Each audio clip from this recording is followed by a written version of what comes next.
talk about social skills. This is one that's really necessary. You got to know when to give advice and when not to.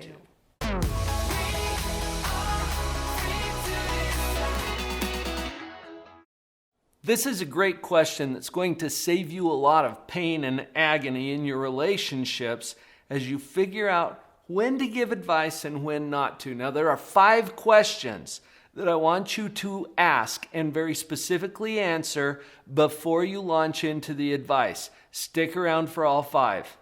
Here is the first question. There's a reason why it's the first question. Sometimes it's the only question you need to ask. Here it is. Was the advice requested? Do I even need to get into a description about this? Look, if people aren't asking you for advice, don't offer it. It will be rejected anyway. Even when they are asking for it, there's some other questions that we still need to cover. So let's say that you clear that first question, and yes, it was requested. Here's your next question. Am I emotionally invested in the outcome? This becomes really important because if I have an emotional investment in the outcome, I may well have a conflict of interest. I serve on the board of directors for a nonprofit called Nova Principles, and every time we have our board meeting, right at the beginning we have to declare if there's any conflict of interest before we get into the agenda for the meeting. A conflict of interest is simply where your own emotional investment in the advice that you're considering giving is going to taint that advice.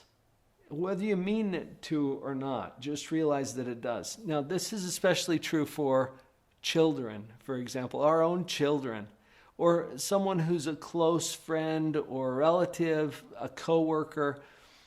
We usually have some kind of vested interest. And I'm not saying you can't give advice if you have an emotional investment in the outcome. But I think it's a really important question to ask before you offer any of the advice. What is my emotional investment in whatever the outcomes might be? That could save you some real pain and agony in the future too. Sometimes examples of this can be really helpful. I mentioned the example of my board meetings. What examples can you think of where you might have a personal, emotional investment in the outcome of the advice you're about to give? Share some of your ideas down in the comments and let's start a conversation. A third question to ask yourself is my advice based on experience or an opinion? Hard to tell the difference. I was going to say, sometimes it can be a little tricky to know the difference between that. Well, this is because of our destructive pride that we get into. Right, we figure that everything that is our opinion is actually correct. And we've had all of our experience has supported that. This point came because I've belonged to several different mastermind groups over the last couple of years. And we have a very clear rule in one of my mastermind groups. This is a group of professionals that get together to help each other out and give advice from time to time. But the rule is, you only give advice if it's based on your experience. Right. Everybody's got an opinion. You bet. And really, it comes with more strength and more power behind it if you can say, okay, here's how I handled this, or when I was in this situation, this is what I did. Because again, that also doesn't come at it when you say you should. So, been there, done that, experience. Now, you can give advice based on opinion, but please qualify it as such. Yeah. Question number 4. Do I have the best interest of the receiving party in mind? Do you see why this question is so important? If you're giving advice for your own selfish reasons, it's not likely to be received very well.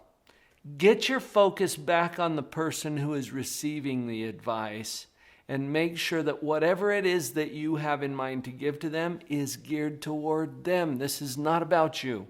This is about them. It's not about making you look good or feel good. It's about them and their life, their problem, their concern. Make sure you have their best interest in mind. Are you ready for the fifth question? Here's what I want you to ask. Am I prepared, personally, to take full responsibility for the advice that I'm about to give? Does that change it up for you a little bit?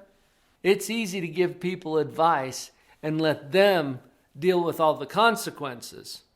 If you're really prepared to give someone advice, I think you need to be prepared to accept responsibility for that advice. There's a couple of reasons for that. Number one, they might come back to you based on how that worked out for them. And do you really want to be responsible for what you just told them to try?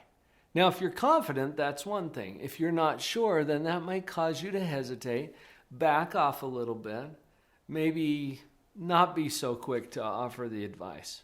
There's another risk here too. What if it goes well? It might be tempting to think, well, I hope it does. And of course you hope that your advice lands well. But if their life gets better because they did something that you told them to do, they might now be giving you credit for something they need to take personal responsibility for. So it can kind of go both ways.